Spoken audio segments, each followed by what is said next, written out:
Hey, my name is Xander, and today we're recording from Utah Valley. But imagine for a moment this valley, these cities built upon a lost civilization that many people don't even know about. Provo, Salt Lake City, Ogden are built upon an ancient civilization known as the Fremont Culture.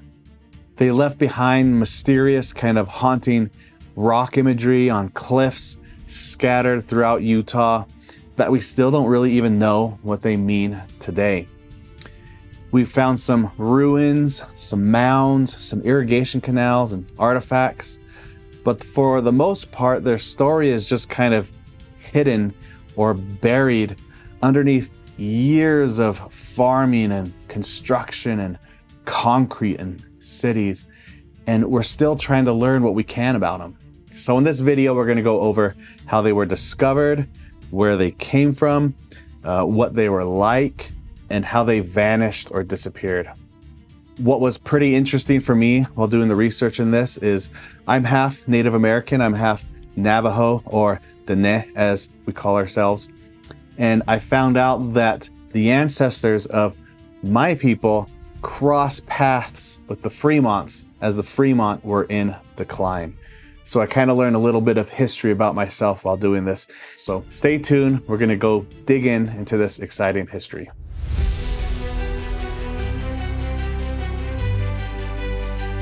But first, let's go over a bit of history about how the Fremont culture was discovered in the modern era.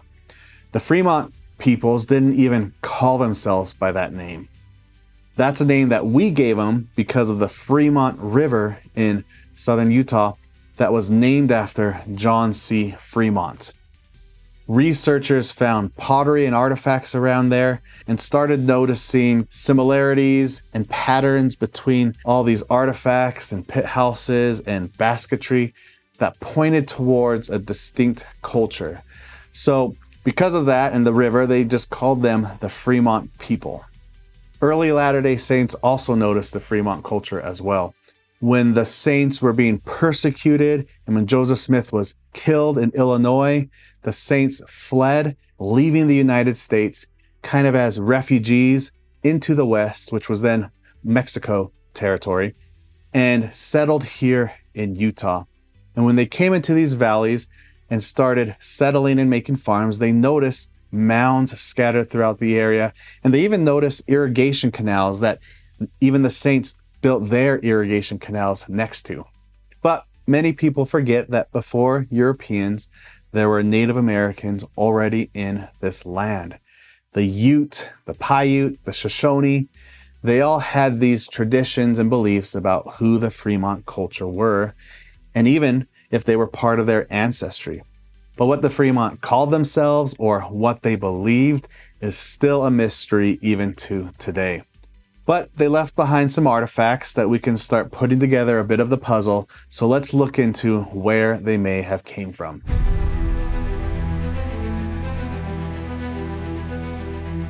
But to understand where the mysterious Fremont culture came from, we need to go back about 2,000 years to Utah.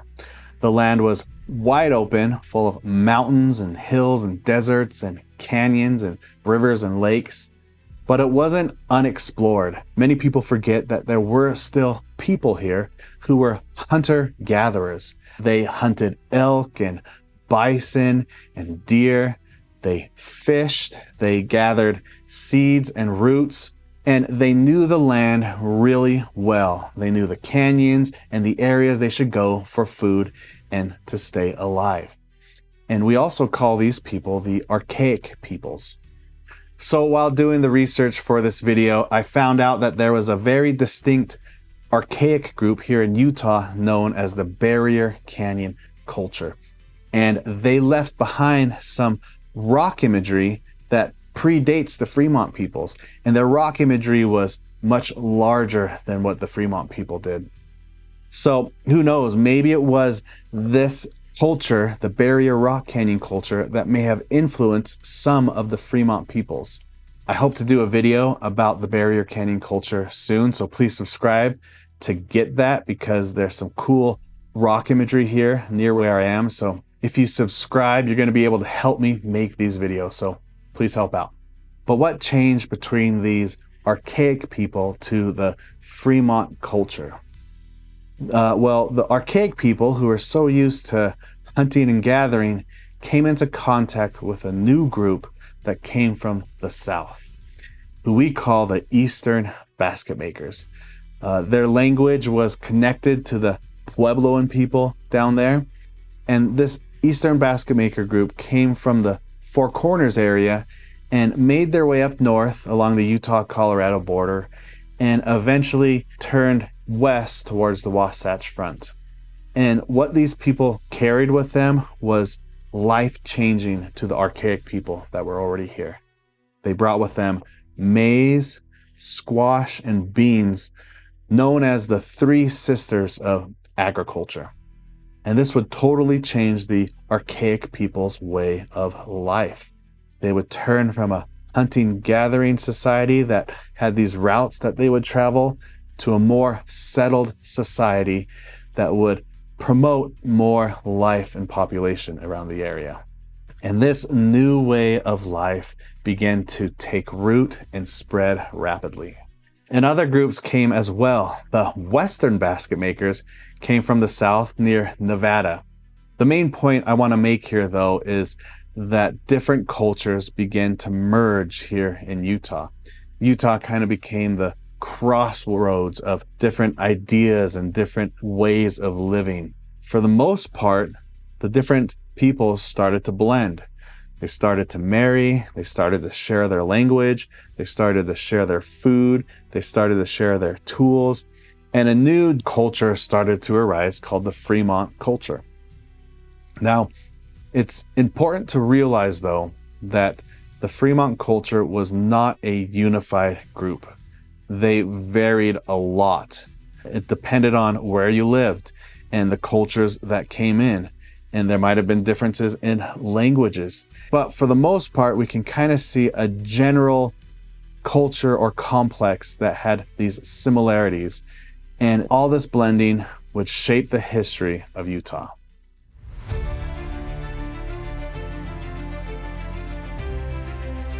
If you could stand in Utah Valley or Salt Lake Valley and go back 1,000 years, what would you see? A lot of people forget that before the Utes and Shoshone, there was the ancient Fremont culture that lived in this area. You'd see small villages scattered along the Wasatch Front, most of them where rivers would connect to the lakes, like the Bear River or the Provo River or the Spanish Fork River. And you'd also see pit houses. These were houses that were dug into the ground, and then timbers were placed on top and then mud over the top. What this would do is keep it cool during the summer and warm during the winter. And you'd probably see children running around between these pit houses playing and laughing.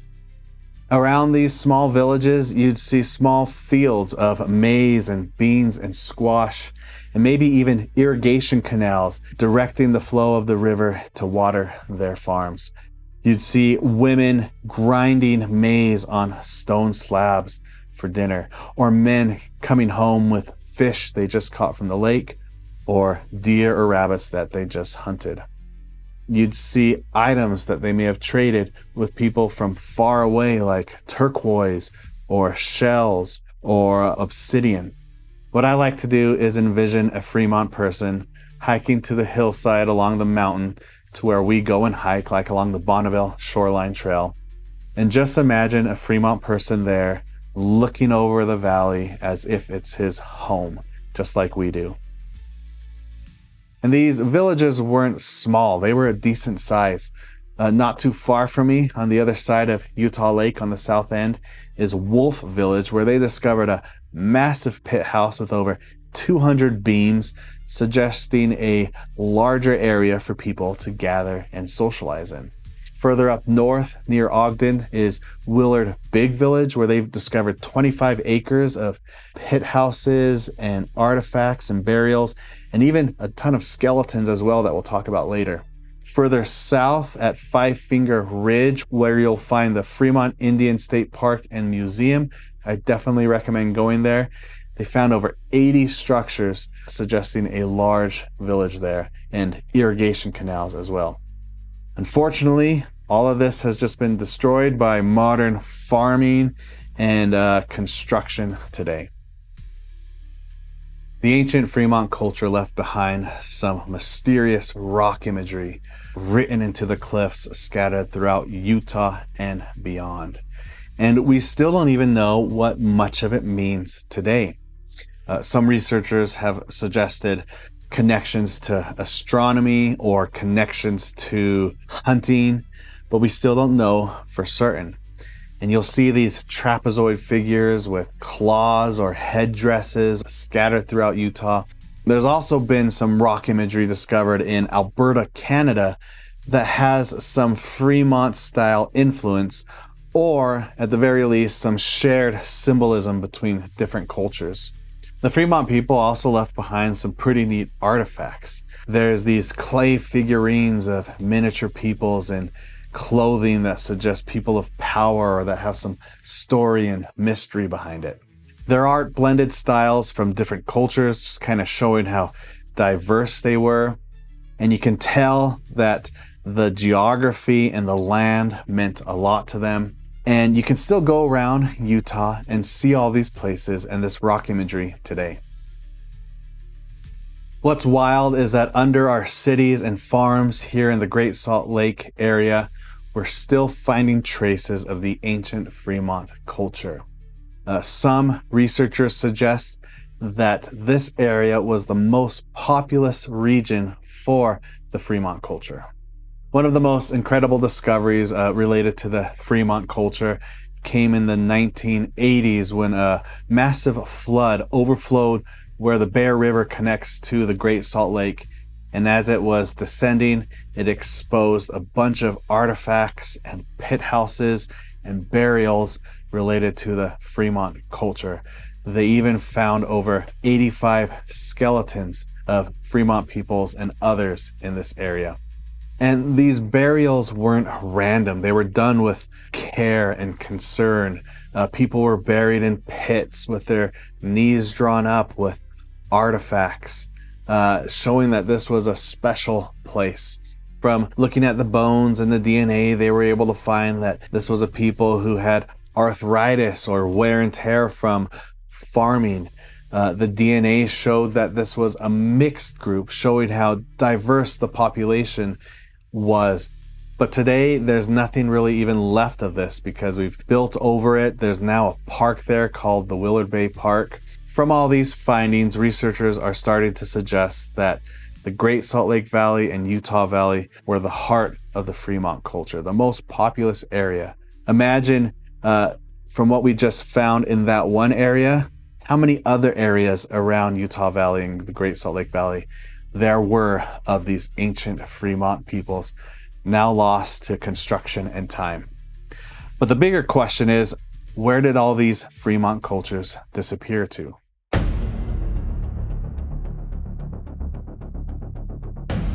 So what happened to the ancient Fremont culture that used to thrive here along the Wasatch Front and other areas of Utah?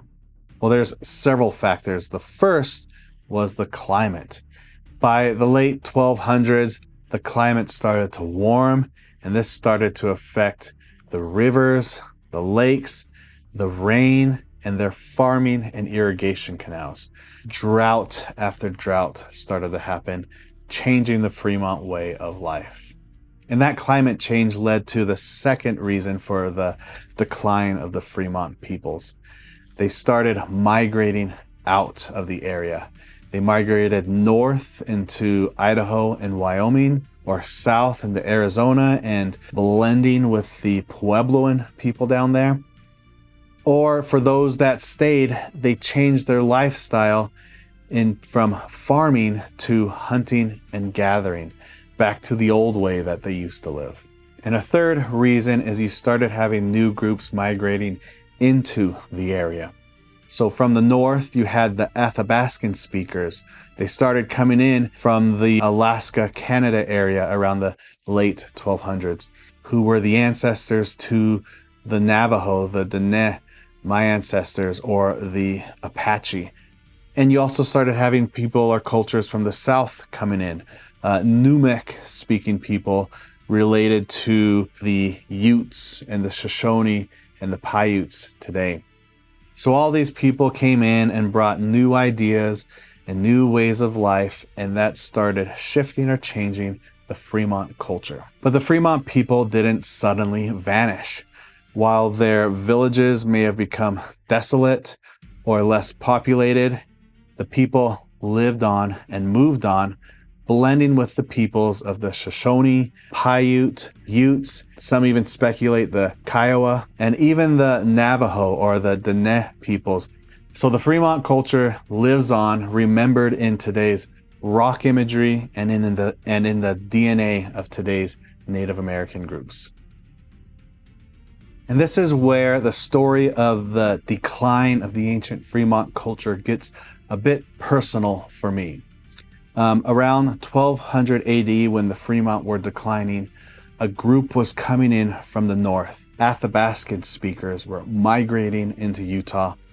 Due to climate change and a need for new hunting and resources, they were coming down south. One possible trigger for this large migration could have been a volcanic eruption that spewed ash, changing the migration of herds and food and resources.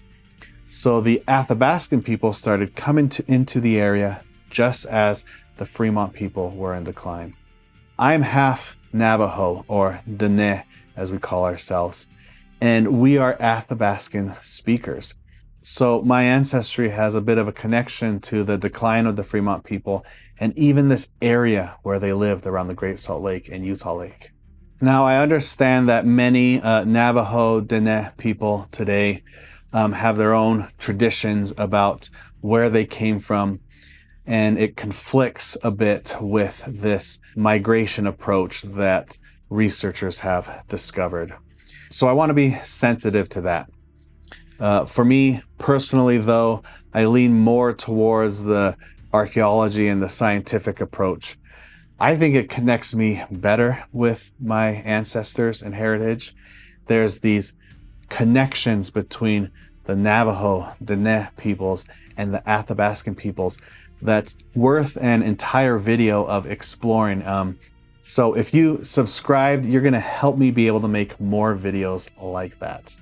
So the early Athabascan peoples were migrating from the north into Utah, just as the Fremont people were in decline. And they mixed, they shared ideas, and they may have even married with each other. At the Promontory Cave, just north of the Great Salt Lake, they found over 200 Athabascan-style moccasins there. And what's crazy is that the soles of these moccasins, we can see that they were being replaced over and over again, evidence of this massive scale migration that was happening, telling the story of a people that were just coming from the north and traveling south.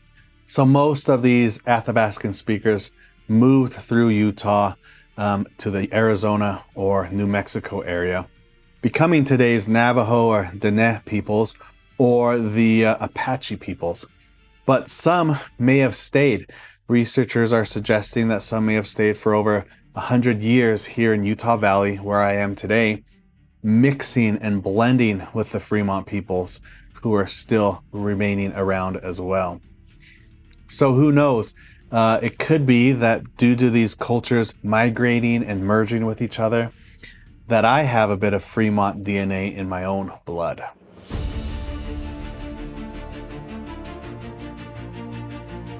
So today we drive over their villages, we farm over their fields, and we walk over their graves.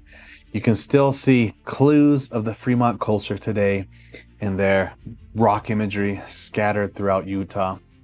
I recommend you go visit the Fremont Indian State Park and the Natural History Museum to see some cool artifacts.